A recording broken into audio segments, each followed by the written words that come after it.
Fala pessoal, tudo bem? Bom, aqui é Humberto de novo. Sejam bem-vindos ao meu canal mais uma vez.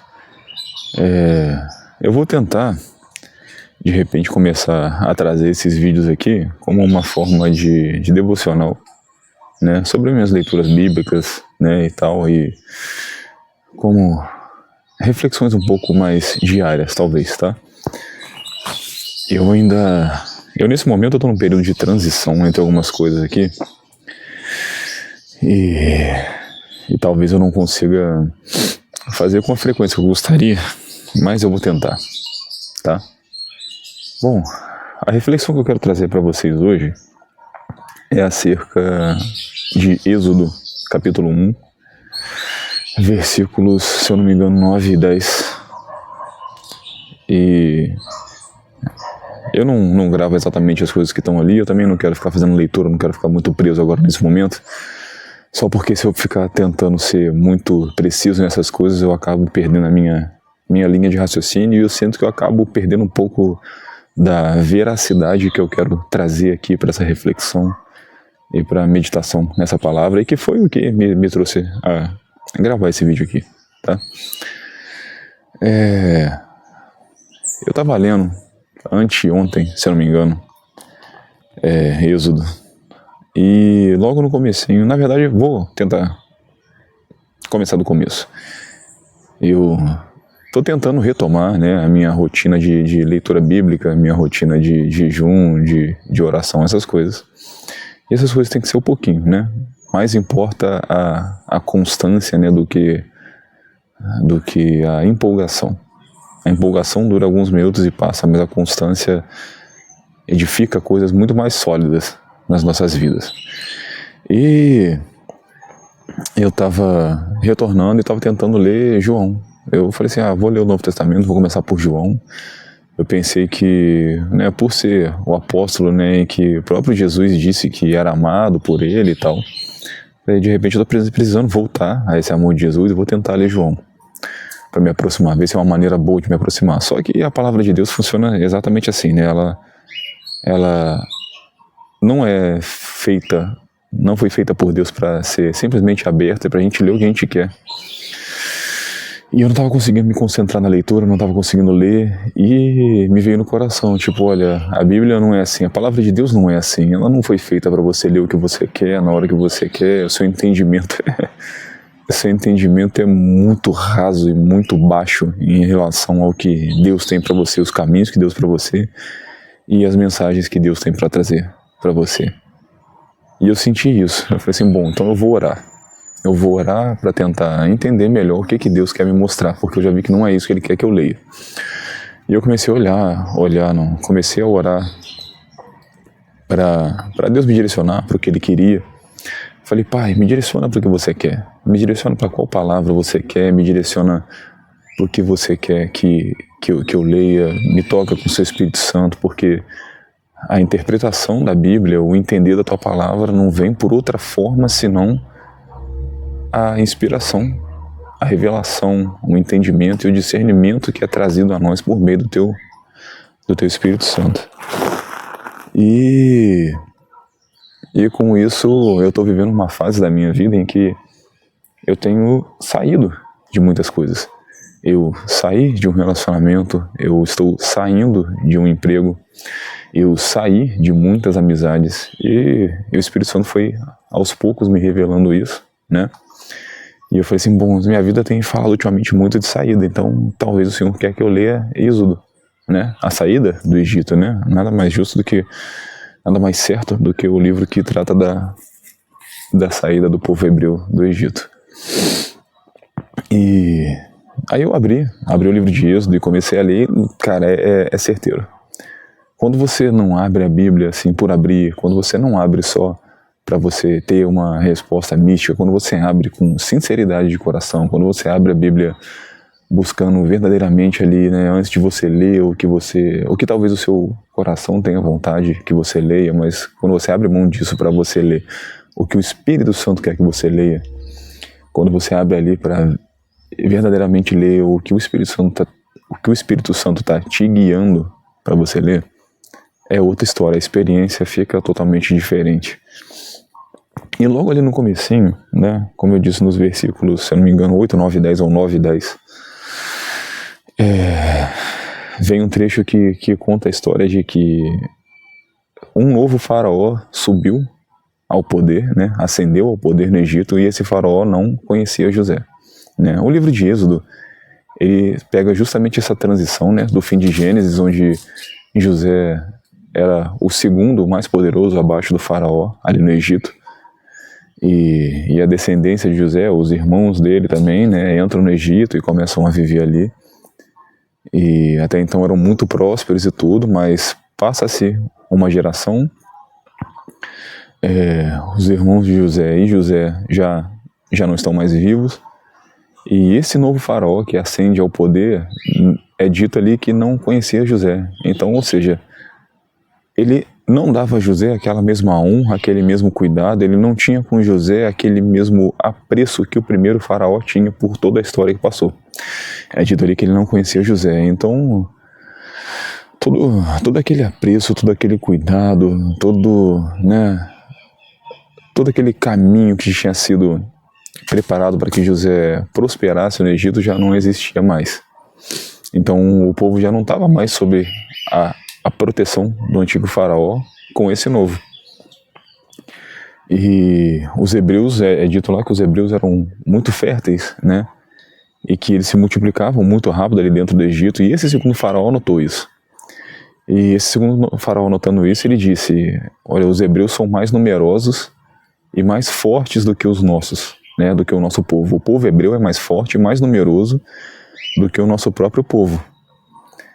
E já nessa primeira fase aí, nessa primeira frase, já me pegou uma reflexão muito forte, porque imagine só a gente no cenário mais atual. Eu sempre gosto de trazer essa contextualização, essa equiparação para tornar essa reflexão um pouco mais palpável. Mas imagina que a gente está nesse mundo atual, nesse mundo contemporâneo, onde Estados Unidos, China são as maiores potências, né? Vamos colocar hoje o que é mais conhecido e mais entendido porque já está consolidado há mais tempo, mas que os Estados Unidos são essa nação superpoderosa. Vocês conseguem imaginar os Estados Unidos sendo escravizado por alguém? Por alguma outra nação? Algum outro governo, né, assim, político, físico, né? Eu sinceramente não consigo. A nação mais poderosa do mundo militarmente, até então economicamente, né, futuramente talvez possa ser ultrapassado, mas enfim. Até então a nação mais poderosa do mundo sendo escravizada por outra, não é algo que a nossa mente consegue conceber, né? E antigamente era isso. Você imagina o Egito, na época a nação mais poderosa do mundo, e o faraó, que era como se fosse o rei daquela nação, admitindo que o povo hebreu era mais numeroso e mais poderoso do que o seu próprio povo. E então isso já me levou, né, a uma reflexão, porque era como se fosse, sei lá, Donald Trump virando para, vamos colocar aí, sei lá, uma outra nação pequena, né, qualquer aí, ou sei lá, uma Venezuela da vida, não sei, e falasse assim: olha, eles são mais numerosos e mais poderosos do que nós, eles são nossos escravos, né, mas eles são mais numerosos e mais poderosos. Eu falei assim, cara, por quê? Por que o faraó, que comandava a nação mais esplendorosa, mais gloriosa, mais rica, mais poderosa daquela época, admitiu, né? Aquilo ali foi admitido que o povo hebreu era mais forte, mais poderoso que ele, sendo que era escravo deles. Isso aí já começou a me tocar. Nisso o Espírito Santo já começou a trabalhar em mim, já começou a trabalhar, eu acho, né, esse sentido espiritual, até para me tocar talvez na minha realidade atual. Talvez não, com certeza para me tocar na minha atual realidade, para me dar um despertar espiritual, uma visão diferente em relação a isso. E ali eu lembro que ele fala assim, ele com certeza ele temendo que ele temia o povo hebreu, tanto que ele diz lá que usemos de astúcia para que em caso de guerra, em caso de alguma coisa, o povo hebreu não se volte contra nós e não saia de nossa terra. Isso me pegou muito forte, cara, porque como é que você consegue escravizar um povo? Como é que você consegue escravizar alguém que é mais forte do que você, mais numeroso do que você, mais poderoso do que você? Como é que você consegue subjugar um povo que sabidamente é mais forte do que você? E ele já entrega exatamente essa chave, porque usemos de astúcia. E quando a gente pega isso aí para a gente levar pro lado espiritual, fica muito mais claro. Porque quando a gente pega as palavras de Jesus, quando a gente pega a palavra de Deus, a gente vê que durante o tempo todo Jesus reforça que Deus nos deu poder. Deus, por meio da sua palavra, nos imbuiu de poder, de liberdade. Nós fomos feitos para o poder, para a liberdade, para a prosperidade. Claro, tudo isso pertencendo a Ele, mas Ele nos fez para isso, para prosperar, para tudo. Então, por que muitas vezes a gente não consegue usufruir dessas coisas?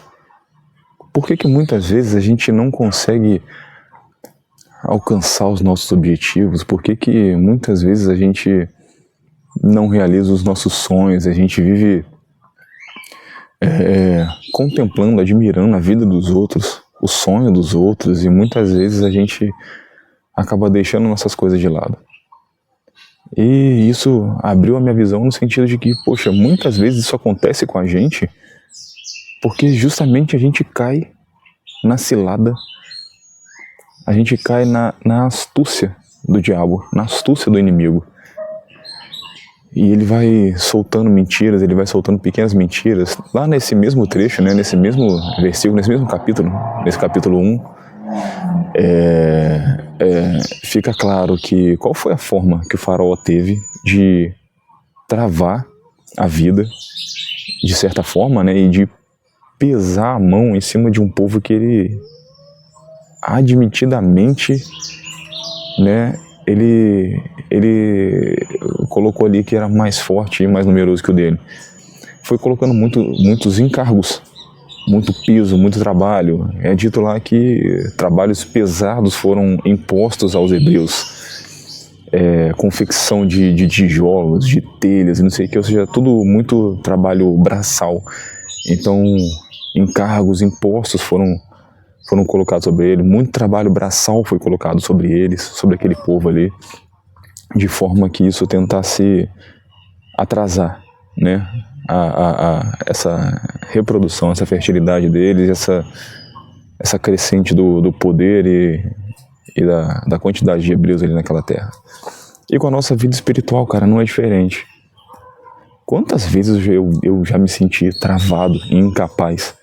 Quantas vezes eu me pegava assim, sonhando com tantas coisas, com tantos objetivos, com tanta coisa na vida, família, filho, uma boa renda financeira, uma casa legal, sabe? Não ostentação, mas coisas que Deus nos fez para aproveitar aqui. Prosperidade. Deus nos fez para abundância, Deus fez a gente para transbordar na vida do próximo, cara. Sabe, Deus fez o cristão para poder ser abundante na finança, na espiritualidade, no relacionamento. Porque se você é abundante no relacionamento, o que você vai ter para derramar é amor sobre a vida dos outros. Se você é abundante na sua vida profissional, o que você vai ter para transbordar é uma boa liderança sobre quem está, sabe, em cima de quem está sob o seu comando. Se você é próspero e transborda financeiramente, o que o cristão foi feito para ser não é para ficar retendo as coisas para si, mas sim para transbordar e para fazer as boas ações com aquilo, com todo o ouro e toda a prata que Deus permitiu que chegasse à sua vida. Então por que tudo isso é prometido pra gente? Por que tudo isso está na nossa vida e a gente não consegue alcançar?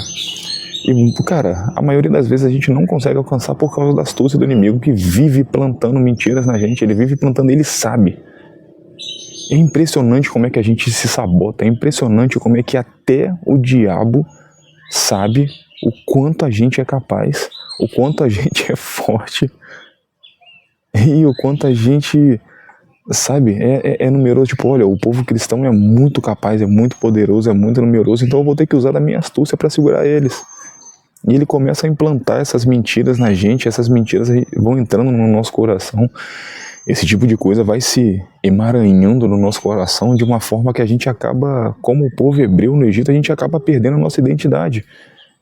A gente acaba esquecendo quem a gente acaba esquecendo por que a gente foi feito, a gente acaba esquecendo de onde a gente veio, para onde a gente vai. A gente acaba sufocando as promessas de Deus para o nosso coração e opta por acreditar em umas mentiras totalmente sem fundamento. É impressionante porque você vê que, né, esse tipo de exemplo é muito... Cara, eu penso muito nisso, é uma coisa que aconteceu muito comigo. Quantas vezes, sabe, quantas vezes Satanás veio me acusar de alguma coisa? Quantas vezes Satanás tentou jogar um fardo pesado nas minhas costas? E não só tentou, ele conseguiu, porque eu assimilava daquilo, porque eu ainda não sabia da minha verdade, eu não tinha a minha identidade, e até hoje muitas vezes eu falho. Muitas vezes eu esqueço a minha identidade, muitas vezes eu esqueço as promessas que Deus fez para mim, eu acabo caindo nessas ciladas, e é por isso que eu estou trazendo essa mensagem aqui. Eu estou trazendo essa mensagem aqui para que a gente se alerte contra isso, para que a gente vigie, que a gente ore, que a gente preste mais atenção nessa guerra espiritual. Então aquilo ali não trata só de uma coisa física que aconteceu, não se trata só de um imbróglio político que aconteceu na época, não, isso acontece na nossa vida espiritual até hoje, sabe? Deus deixou essas coisas na Bíblia, ali na palavra dele, para que a gente tivesse como exemplo e o Espírito Santo no momento certo trouxesse esse esclarecimento pra gente, sabe? Então eu me peguei pensando, cara, quantas vezes eu caio nessas mentiras, quantas vezes eu me subjugo, eu me submeto ao trabalho pesado, a trabalhos que eu não gostaria de estar fazendo. Quantas vezes eu me submeti a situações que eu não gostaria de estar vivendo, a amizades que eu não gostaria de estar vivendo, a relacionamentos que eu não gostaria de estar vivendo, por conta de mentiras. Por conta de mentiras implantadas por ele, do tipo, olha, já tá tarde, você não vai conseguir um emprego melhor do que esse. Você não vai conseguir melhorar sua finança, você já tá velho, você não vai conseguir, já tá tarde para você ter filho, já tá tarde para você ter família, você tá atrasado. Você tá atrasado para os seus planos, né? E essas pequenas mentiras dele vão entrando no nosso coração, né? Por falta da palavra. Pessoal, a gente é um potinho. Nós somos recipientes. Nós somos uma alma, né? Dentro de um recipiente. E todo recipiente tem uma capacidade. É como se fosse um potinho, né? Que cabe ali, sei lá, 200 ml, 1 litro. Cada um tem o seu tamanho, cada um tem o seu formato, do jeito que Deus fez. Mas cada um tem a sua capacidade. E você pode ter certeza que se está entrando alguma mentira de Satanás, se está entrando algum problema, alguma preocupação, se está entrando medo no seu coração, na sua mente, se alguma coisa está afligindo a sua alma nesse sentido, é porque aquele espaço ali estava vago. E se esse espaço está vago, é porque a palavra de Deus não está preenchendo ele. Porque quando a palavra de Deus preenche a gente, quando a gente está cheio do Espírito Santo, não tem espaço para nada disso. Quando a gente está cheio do Espírito Santo, não tem espaço para pensamento ruim, não tem espaço para pessimismo, não tem espaço para vitimismo, coitadismo, não tem espaço para nada disso. Não tem espaço para dúvidas quanto às promessas de Deus. Você pode ficar ali um pouquinho ansioso por alguma coisa, mas logo, se você coloca a palavra de Deus para dentro, né? Ela limpa aquele espaço, ela purifica aquele espaço, ela preenche aquilo e medo sai. Então você é um recipiente, você tem uma capacidade. E se você está se permitindo sentir medo, se você está se permitindo acreditar em algumas dessas mentiras e dessas astúcias de Satanás, é porque tá faltando leitura, tá faltando jejum, tá faltando oração, assim como tá faltando na minha vida. Mas você vê como aos poucos, na menor tentativa, mas com sinceridade de coração, foi uma gotinha pequenininha de tentativa, mas com o coração repleto de sinceridade nessa única gotinha de tentativa de voltar a ler, de voltar a ter a minha rotina espiritual, de voltar a ter a minha intimidade, o meu relacionamento com Jesus, com Deus. Ele já foi e me revelou isso. Então, assim, quantas vezes na nossa vida a gente, né, tá caindo nessa mentira? Quantas vezes você tá num relacionamento que não é desejado para você, num emprego que não é desejado para você, em que você tá ali sobrevivendo para pagar conta, sabe? Você tá sobrevivendo, se submetendo a encargos pesados, né? Que Satanás te impõe naquilo ali e tentando sufocar e tentando matar os seus sonhos de, olha, você não é capaz, você não consegue nada melhor do que isso aqui, sabe? Então é exatamente sobre isso. Ele usa de astúcia. Ele usa de astúcia para colocar essas coisas dentro da gente. E ele sabe. Então não esqueçam isso não. Até o diabo sabe do seu potencial e você não sabe. Até o diabo sabe que você é mais forte, mais poderoso que ele quando você tem Jesus. E você não sabe. É uma coisa assim, né, às vezes tão óbvia, mas o óbvio precisa ser dito. A gente esquece o óbvio. Com o passar da vida, o passar das coisas e os medos que vão surgindo, a gente acaba esquecendo o óbvio. Então, uma dica que eu deixo assim importante, né, que eu tenho falado com alguns amigos meus, e que eu tenho usado para minha vida, hoje eu tenho um filtro muito simples de 2 saídas.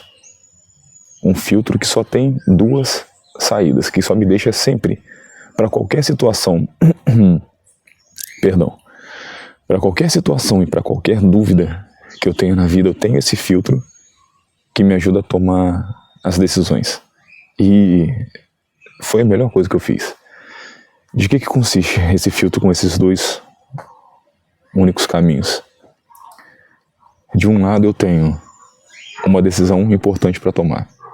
Se eu tenho uma decisão importante para tomar, eu começo a pensar, olha, por que eu tenho que tomar essa decisão? Vamos supor que seja sobre um emprego, tá? E você tem um emprego e você tem ali a opção ou de sair desse emprego, ou você está acontecendo alguma coisa e não está te deixando bem. Estou dando essa direção, essa opção, tá? Essa hipótese, porque é o que eu passei. E já foi decidido, mas é o que eu estou passando nesse momento, tá? Só para vocês entenderem. Então a gente tem mais propriedade para falar sobre as coisas que a gente passa, as coisas que a gente vive. Eu não posso falar sobre uma coisa que eu não vivi, né? Eu posso dar uma ideia mais ou menos, mas eu não posso falar. Agora, coisas que a gente vive, a gente pode falar porque a gente viveu. Então isso virou um filtro. Por quê?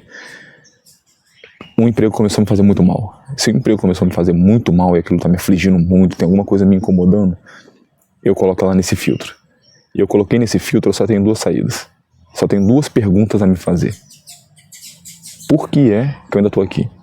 Se a minha dúvida é sobre a saída desse emprego, eu já me pergunto, por que é que eu estou aqui? Se for por temor a Deus, olha, eu estou aqui ainda porque eu estou me sentindo angustiado, não estou me sentindo bem aqui ainda, mas eu ainda tenho dúvida e ainda tenho medo de errar e de magoar Deus. Eu tenho medo eu tenho esse temor. Eu tenho medo de ser uma porta aberta por Deus e eu estar fazendo besteira e querendo fechar essa porta antes do tempo que Ele me ordenou. Você vai jejuar, você vai orar, você vai se acalmar, você vai se afundar na palavra dEle, colocar a palavra dEle para dentro do seu coração com toda a sua força, com toda a sinceridade e buscar essa resposta. E o jejum ajuda muito com isso. Essa é a primeira saída do filtro. Então, se o que passa na sua cabeça é o temor a Deus, continua onde você está. Talvez não seja a hora de você tomar essa decisão ainda, mas vai perguntando para Deus, vai jejuando e orando e Ele vai te responder. Agora, se com sinceridade de coração a primeira coisa que chegar na sua mente for, eu tenho medo de faltar dinheiro, Eu tenho medo do novo. Eu tenho medo de não conseguir um emprego melhor. Eu tenho medo de faltar alguma coisa na minha casa. Você sai. Sem pensar 2 vezes, você sai. Se a sua resposta, ou seja, se para a situação que está te colocando nessa dúvida, nessa aflição, qualquer resposta for medo em relação à provisão, né, em relação a conseguir outro emprego, se você tiver com medo de não conseguir outro relacionamento, se você tiver com medo de, sei lá, de repente essa faculdade que você está querendo não ser aquilo, se for simplesmente medo, cara, vai, só vai. Agora, se você está com medo, tem temor de desagradar a Deus, se o seu medo é desobedecer ao Senhor, você ora, você persiste mais um pouquinho, segura as pontas, acalma, faz uma caminhada, vai para a natureza, procura um contato com a natureza, procura se acalmar, se aconselhar com pessoas que estão no caminho do Senhor, confirmadamente ali, tem mais solidez do que você nesse caminho. E com o tempo Deus vai te responder, Jesus vai te trazer resposta. Agora, se a sua outra resposta for qualquer resposta que não seja essa, sai do emprego, larga esse relacionamento que não é para você, vai para essa faculdade, esse estudo que você tem medo, esse caminho que você tem medo, não sei pelo que você está passando, mas não deixa a mentira, a astúcia de Satanás te travar. Sabe, até ele sabe o poder que você tem em Jesus. Ele sabe melhor do que você o poder que você tem em Jesus. Então não deixa se enganar pelas astúcias dele, não deixa ele escravizar a tua mente. Porque ele sabe que você é mais forte que ele, só que ele te escraviza não pelo físico. Por que no final das contas o faraó, né, lá em Êxodo, ele falhou? Porque lá é dito que quanto mais ele botava em cargos, quanto mais peso, quanto mais pressão ele colocava, mais o povo crescia, mais o povo se reproduzia. Porque ali a pressão física não era a questão era a pressão espiritual. A questão é a tua mente. Se você sabe da promessa, se você sabe da sua verdade, se você sabe da sua identidade em Cristo, não é uma pressão física, não é uma pressão psicológica que vai te impedir de crescer e de sair dessa terra de escravidão, desse estado mental de escravidão que você se encontra agora. Então não deixa ele com a astúcia dele te escravizar, porque quando você conhece a tua promessa, quando você conhece a tua verdade, quando você conhece a tua identidade, nada disso vai te afetar. Então essa era a reflexão que eu queria trazer hoje, essa era a mensagem que eu queria trazer hoje. Não desistam, não deixem se afetar pela astúcia dele, pois vocês são muito, muito, muito mais fortes, mais numerosos e mais poderosos do que vocês imaginam. Obrigado por quem ficou até aqui. Deixa um like de vocês aí, quem puder, cara, é muito, muito, muito importante para que a palavra de Deus, né, por meio de mim, que ele só me usa. Eu sou uma ferramenta na mão dele, não sou nada, nem ninguém. Eu sou só uma ferramenta na mão do Senhor. Que essa mensagem possa chegar a muitas e muitas pessoas, e o seu like, o seu compartilhamento é muito importante para isso. E se inscrevam, porque com inscrição, com compartilhamento e com as curtidas, os likes, o YouTube entende que esse conteúdo tem relevância para chegar a mais pessoas. E não custa nada. Eu vou ficando por aqui e, se Deus assim me permitir, amanhã a gente tem mais um vídeo, amanhã a gente tem mais uma reflexão. Até a próxima. Valeu!